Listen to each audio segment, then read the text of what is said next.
Morning. This is the first gathering of the SNP since our election victory in May. So let me begin with a big, heartfelt thank you. Firstly, and most importantly, to the people of Scotland, thank you for again putting your trust in me as First Minister and in the SNP as your government. As I say often, we don't and won't get everything right, but I give this guarantee. We will work as hard as we can to make your lives better and retain your trust. And thank you to SNP members across the country. You did so much to secure victory in what was an election like no other. You are the heartbeat of our party. You know, in recent months, I have attended far too many funerals of much loved party stalwarts. We miss all of them. Most recently, the SNP family bid farewell to our dear friend and sheer force of nature, Callum Cashley, taken from us far, far too soon. Callum wasn't a household name. He wasn't an MSP or MP or councillor. But his tireless, energetic contribution to the cause of independence was immense. His brother said of him, "My brother was a man driven to see Scotland become all it could be. It wasn't just an independent Scotland he longed for, it was a better Scotland." Callum, like all of you, worked day in, day out to bring about that better country. Let us now take inspiration from his life and resolve that everything we do will be dedicated to making Scotland all it can be. And that word, all, is really important. It is about everyone in Scotland. It is about those born here and those who honour us by making this country their home. The Scottish election in May was the first time refugees and all foreign nationals with leave to remain had the right to vote. That was important for its own sake, but it is also a symbol of the country we are seeking to build. Open, welcoming, diverse. Refugees from Syria and elsewhere have settled in Alloa, on Bute, in Glasgow, in the Highlands, and many, many places in between. They are a part of who we are. They enrich our society in so many ways. We should take pride from the fact that people who came here to escape persecution and war could, often for the first time in their lives, exercise what should be a universal democratic right. You know, one of the lessons that humanity seems destined to have to relearn time and again is that the rights we enjoy today can never be taken for granted. That feels especially true right now. But sadly, for many people across the world, especially women and girls, these rights are still a distant aspiration. Not just the right to vote, but the right to go to school, to freedom of expression, to be treated equally. In recent weeks, we've all heard heartbreaking stories from Afghanistan, and we have witnessed scenes of extraordinary bravery. People risking all in desperate attempts to save their children. Women demonstrating in defence of the most basic rights in the face of a truly barbaric regime. We can only imagine the courage that takes. In Scotland, we are committed to welcoming and supporting those fleeing the Taliban. The UK has a heavy responsibility, particularly to those who supported British interests over the past 20 years and now face mortal peril. They must not be abandoned. There must be a credible plan to bring each and every one to safety and security. And we also have a continued moral and humanitarian obligation to provide hope and support to those who remain, particularly those striving to preserve the progress of the past 2 decades. The Afghan crisis has also shone a spotlight on the UK government's wider asylum policy. Now, I know that speaking out about this issue is not always popular, but offering asylum to those in dire need is an expression of our common humanity. The UK government's Nationality and Borders Bill fails that basic test of humanity. It could criminalise those seeking sanctuary from oppression simply for claiming asylum. The UN Refugee Agency says that the bill would violate the 1951 Refugee Convention. These proposals are a stain on this Westminster government. They run counter to the kind of country we are seeking to build. And I look forward to the day when our asylum and migration policy is decided here in Scotland, not by a government in Westminster that sees it as an opportunity to show how tough it is rather than how much it cares. Friends, in May, the people of Scotland did place their trust in us again, in our values, our beliefs, in our welcoming vision of Scotland, and in the practical actions we are taking to improve lives. Their verdict was decisive, and it was truly historic. Judged by any standard of democracy, our victory in May represents an unarguable mandate to implement the manifesto that we put before the country. And that is what we intend to do. It is called democracy. During the election, we said that tackling the pandemic would come first, and it will. We said we would pursue the most ambitious programme for government ever put before the people of Scotland. We are doing exactly that. And we said that when the COVID crisis has passed, we would give the people of Scotland the choice of independence, and we will. Let me take each of these in turn. As First Minister, my overriding priority every single day is to keep Scotland as safe as possible. Leading this country through the COVID crisis is the most important job I have ever had. It has dominated my life over these past 18 months, as it has done for most of us. It will continue to do so for as long as necessary.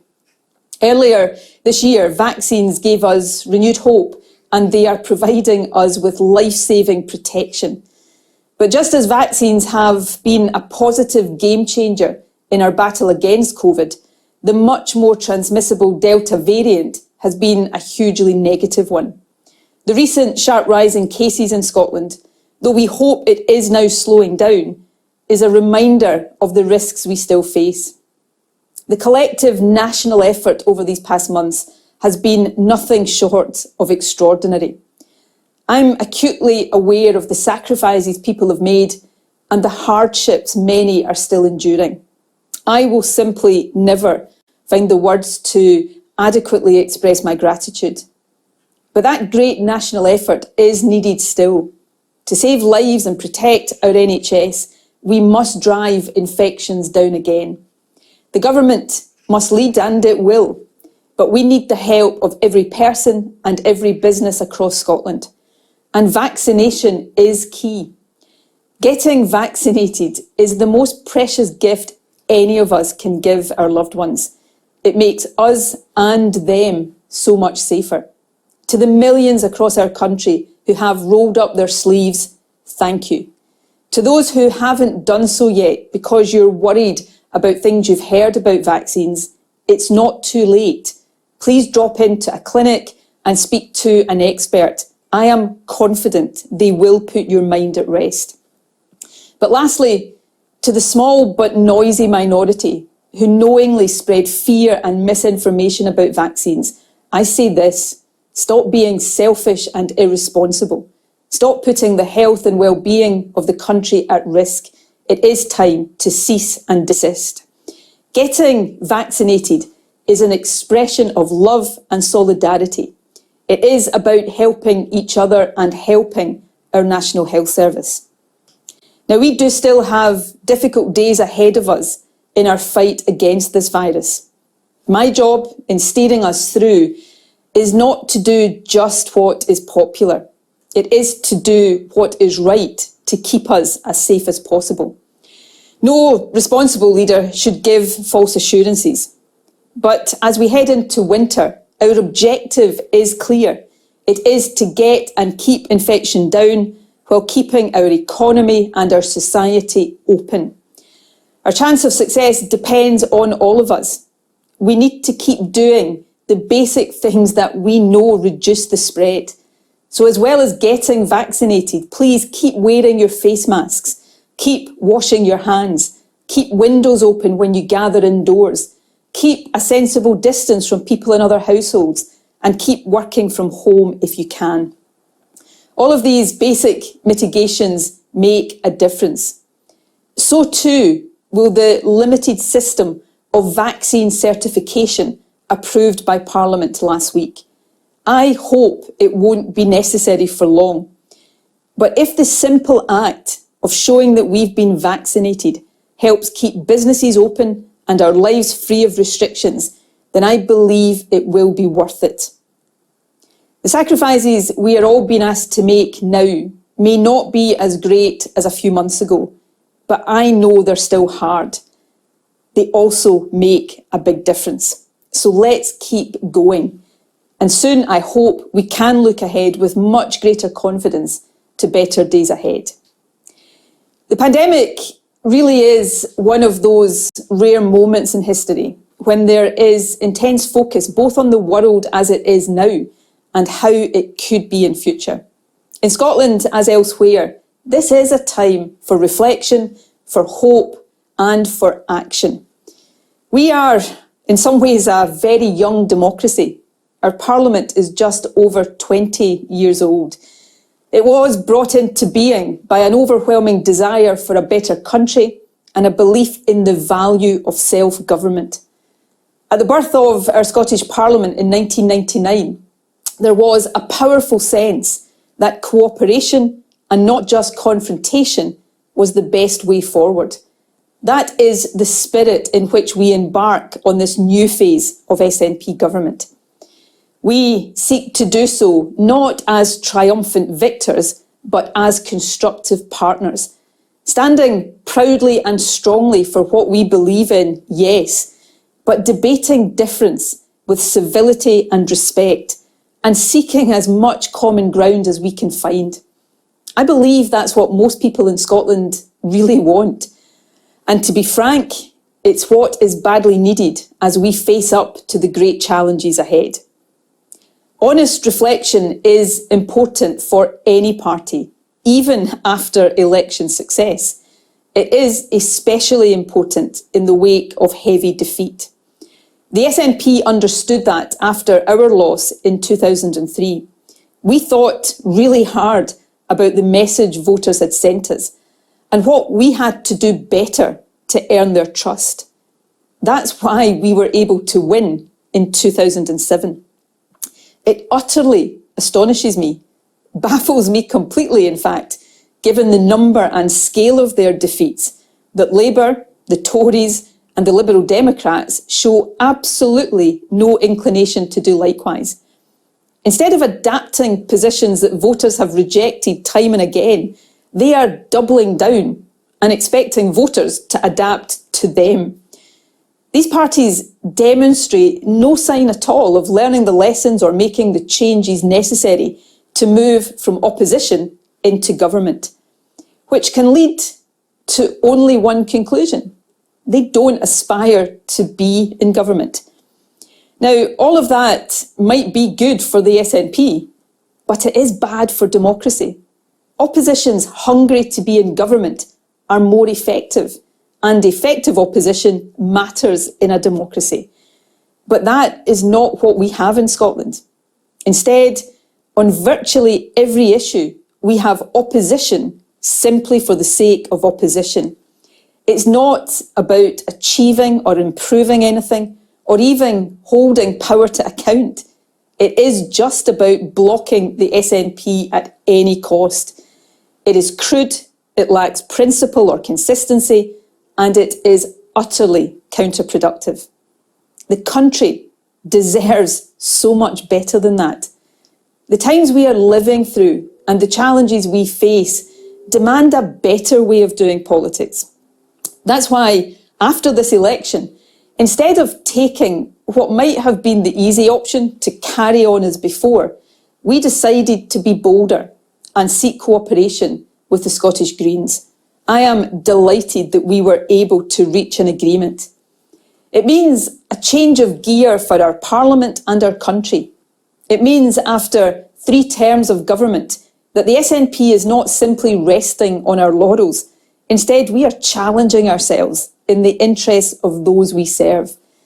And it means a renewed spirit of cooperation from 2 parties interested, above all, in changing our country and the lives of everyone who lives here for the better.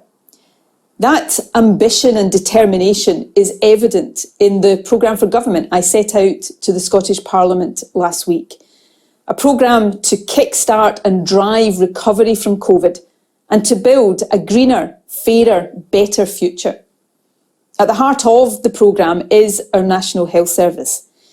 The NHS is our most precious public service, and once again I pay tribute to the incredible efforts of all those who have worked heroically to tackle the pandemic. That work continues. Because of COVID, the NHS is facing more intense pressure now than it has done at any time before. The single most important job that our government has at this time is to support it through the difficult winter months that lie ahead. It is one we will do with the utmost sense of responsibility. But we must also look ahead and rebuild. So we are implementing an NHS recovery plan. It will be supported by record investment. By the end of this Parliament, the frontline health budget will be at least £2.5 billion higher than it is today. We will also undertake the single biggest public service reform since the founding of the NHS, a new national care service.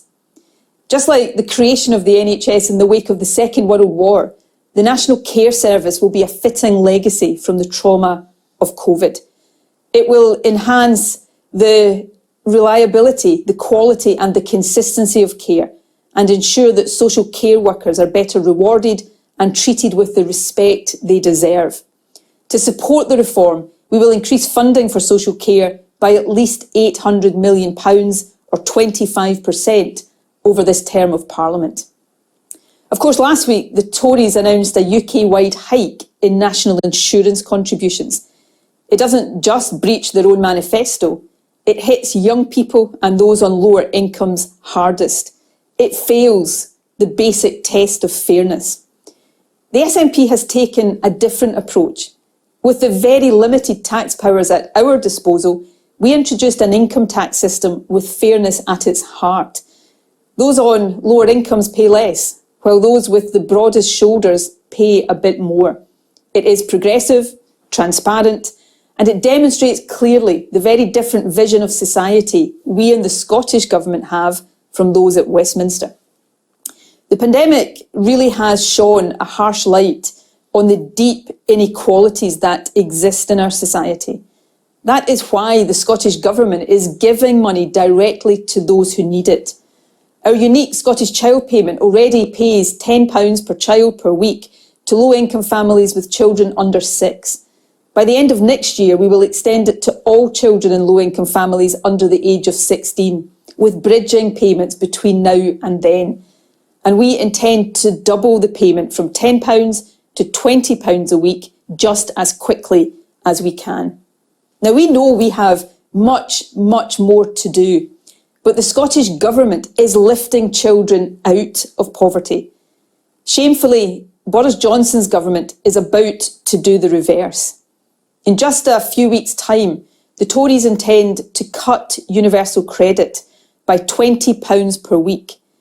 This will be the biggest overnight reduction to a basic rate of social security since the 1930s. It will affect millions across the UK and hundreds of thousands here in Scotland. In Scotland alone, it risks pushing 60,000 people, including 20,000 children, into the formal definition of poverty.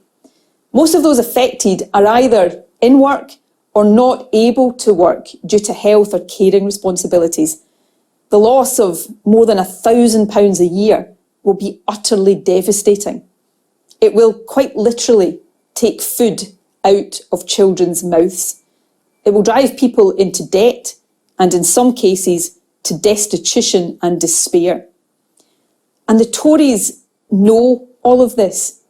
Here's what a UK government official has said, and I'm quoting: "The internal modelling of ending the universal credit uplift is catastrophic.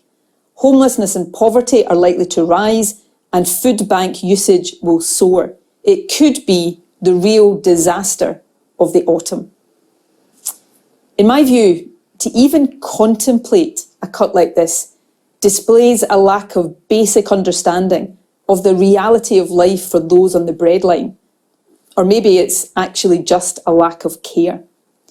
But to go ahead and implement this cut would expose an absence of basic humanity and moral compass. Now, it's no secret that I am not Boris Johnson's biggest fan, and no doubt that feeling is mutual. But I really struggle to believe that anyone's conscience would allow them to proceed with this. So if this deeply cruel cut does happen, the only conclusion it will be possible to reach is that Boris Johnson simply has no shame. Please, Prime Minister, for the sake of millions of desperate people across the country, do not let that be history's verdict upon you. Friends, where Westminster imposes unfair tax rises and catastrophic cuts for those on the lowest incomes, the Scottish Government provides real practical help. We will invest a further £1 billion in this term of Parliament to tackle the poverty-related attainment gap in education and support the recruitment of 3,500 additional teachers and 500 classroom assistants. We will secure our young persons guarantee, providing a job or place in education or training or a formal volunteering opportunity for every young person aged 16 to 24. And we'll deliver 110,000 more affordable homes across Scotland, helping ensure that everyone has a safe, warm place to call home. Our programme is about putting values into action, building the fairer, more prosperous country we know is possible. A country where everyone has security, a warm home and the chance to get on in life.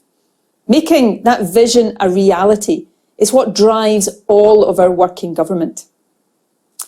Last month I had the enormous pleasure of introducing Scotland's new Macker, our national poet, Kathleen Jamie. One of Kathleen's best known poems is Here Lies Our Land. In it, she talks really movingly about the land around us. She says, "If the land could speak, I'd wonder, what would it say? Something welcoming, hopefully, something that opened out our vision and sense of ourselves, something about belonging not to those who own it, but to those who love it." Today, more than ever, we must steward and protect this land of ours. It does belong to all of us.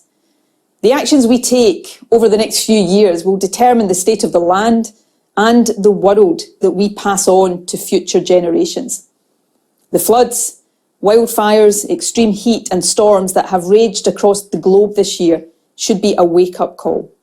We do indeed face a code red for humanity, but it is not too late to avert catastrophe. In a few weeks' time, world leaders will gather here in Glasgow for the UN Climate Change Conference, COP26. Make no mistake, this summit represents the world's best chance, probably our last chance, to limit global warming to 1.5 degrees in line with the Paris Agreement. Nobody underestimates the scale of that challenge, but no one should underestimate the impact on lives, particularly the lives of the world's poorest, if we fail to meet that challenge.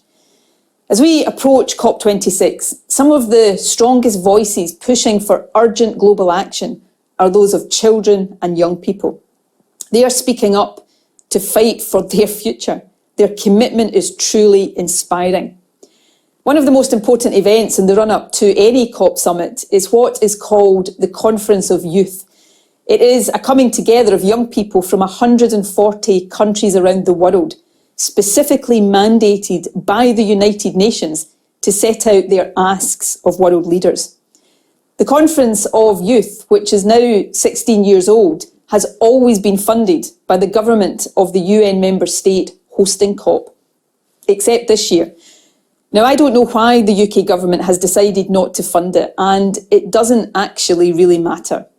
But I do know that we cannot allow the world's children and young people to be silenced in Glasgow on an issue so vital to their future.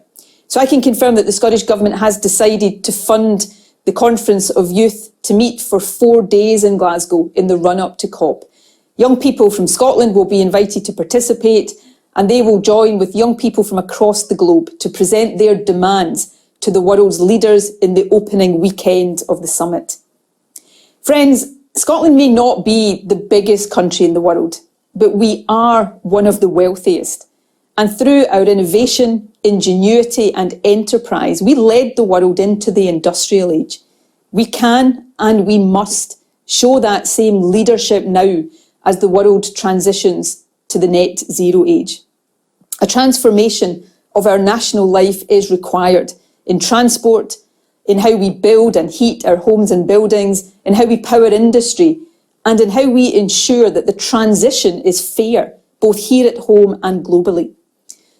Leading this transformation is a moral obligation that we owe to future generations, but done well, building on core Scottish strengths, natural resources, and tapping once again into that spirit of innovation and enterprise, it can also be job-rich.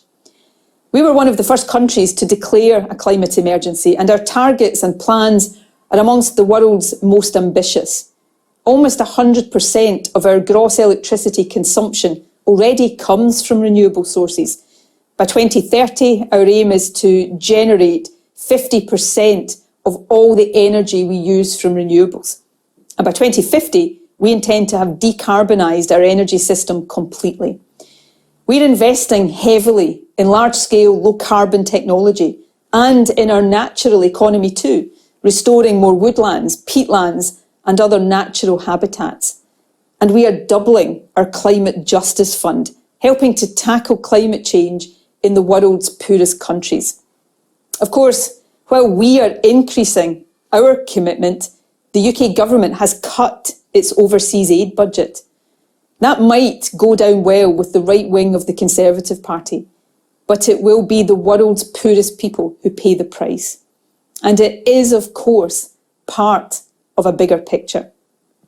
Too often these days, issues that were once just obsessions of the Tory right become mainstream policies of the Tory government. These policies are then imposed on Scotland, completely against our wishes. Brexit is a case in point. It is now the defining article of faith for the hardliners in charge of the UK government. Against Scotland's will, we have been taken out of the European Union and the European single market. The obsession is now so dominant in Tory ranks that they imposed a hard Brexit right in the midst of a global pandemic, when people and businesses were at their most fragile and vulnerable. It was an unnecessary and truly unforgivable act. And the impact is now being felt. The short-term damage is all too real. Brexit is a direct Tory hit on some of Scotland's key strengths. Our world-leading food and drink sector has been knocked for six. Our brilliant universities have been damaged.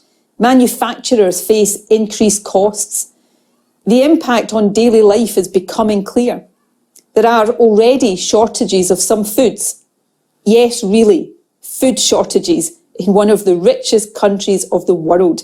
That is what this Tory government has done, and there may yet be worse to come. The combination of the pandemic and a deeply hostile immigration policy is also causing acute labour shortages across many sectors. So the short-term costs are very clear and they are very bad, but even greater damage will be felt in the long term. Compared to continued EU membership, Brexit will make us poorer year after year after year. Trade with Europe will decline. Our working population is likely to fall. Who knows what will happen to our NHS in future trade deals? All of that will be bad enough. But there's a double whammy that Scotland must be alert to. and resist with everything we've got. And it is this: Westminster will use all that damage that they have inflicted as an argument for yet more Westminster control. By making us poorer, they'll say we can't afford to be independent. By cutting our trade with the EU, they'll say we are too dependent on the rest of the UK. By causing our working population to fall, they'll say the country is ageing too fast. They want us to believe we are powerless in the face of the disastrous decisions they have taken for us and the damage those decisions is doing. They want us to look inwards, not outwards. And the reason for that? They know and are utterly terrified by the prospect that when we look outwards, we see all around us the evidence right there in front of our eyes, the evidence that independence works. For countries of Scotland's size, independence works. Our neighbours in Northwest Europe are wealthier than the UK, all of them. They are more equal than the UK. They have lower levels of poverty. They have higher productivity, which drives better living standards. All of them recovered better from the financial crash of 2008. They have stronger public finances. As a proportion of pre-retirement wages, they all have higher pensions. And of course, they all get the governments they vote for. In measure after measure after measure, the evidence is overwhelming and conclusive. Independence works. It works for Denmark, for Ireland, for Austria, for Norway, for Finland, and for so many others beside. These are disparate countries with different resources and economies, but independence works for all of them. With all our resources and talent, independence will work for Scotland too. It is up to us to show the people of Scotland how. The Scottish Government is now restarting work to make sure that the choice about our country's future is a fully informed one. No one is saying there won't be challenges to overcome. We will set these out openly and honestly. Nothing will fall into our laps. But like all countries, we face challenges whatever path we take. The question is this: which option, becoming independent or being governed by Westminster, equips us best to meet these challenges? The choice facing people in Scotland has never been clearer. A Westminster Tory government rejected by the people of Scotland and taking us in the wrong direction. A Tory government happy for its Brexit obsession to damage our economy and content to take money from the poorest at the worst possible time. Or an independent Scotland with governments people vote for and the full range of powers needed to make our country all it can be. An EU member state in our own right, treated as an equal in a huge market 7 times the size of the UK. In May, people in Scotland elected a new Scottish Parliament. That new Parliament has a clear and substantial majority in favour of an independence referendum. As we emerge from this pandemic, decisions fall to be made that will shape Scotland for decades to come. So we must decide who should be making those decisions: people here in Scotland or governments we don't vote for at Westminster.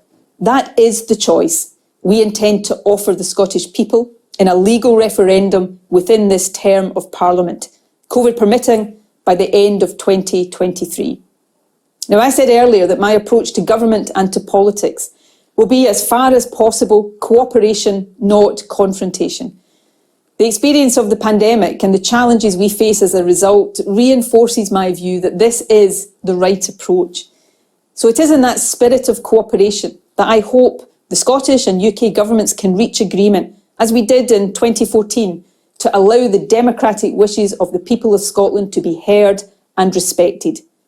But this much is clear: democracy must and democracy will prevail.